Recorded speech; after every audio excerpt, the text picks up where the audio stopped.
కర్నూలులో శివరాత్రి ఉత్సవాలు ఘనంగా కొనసాగుతున్నాయి. కుర్ని కుల బంధువుల ఆధ్వర్యంలో శోభయాత్ర నిర్వహించారు. పందిపాడు నుంచి కల్లూరు నీలకంఠేశ్వర స్వామి దేవాలయం వరకు ఈ యాత్ర కొనసాగింది.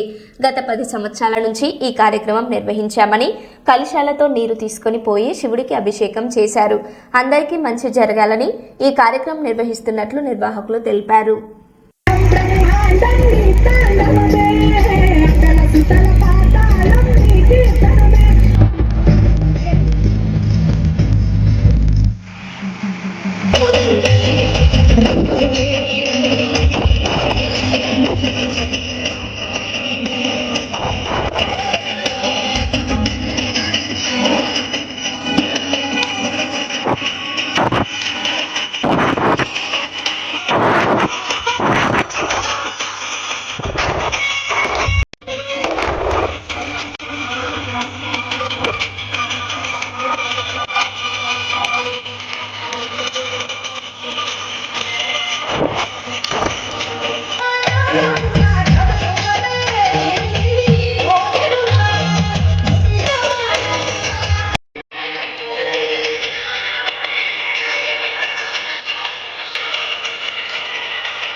కల్లూరులోని శ్రీ నీలకంఠ స్వామి దేవాలయం వరకు జలాలతో ఊరేపుగా పొద్దు కోలాహలంగా కుతూహలంగా మహిళా మనులతో పాటు పిల్లలు కూడా ఈ యొక్క కార్యక్రమంలో పాల్గొని ఈ శోభాయాత్ర ద్వారా ఈ జలాలను తీసుకువెళ్ళి కల్లూరులోని శ్రీ నీలకంఠ స్వామికి అభిషేకం చేయడం జరిగింది.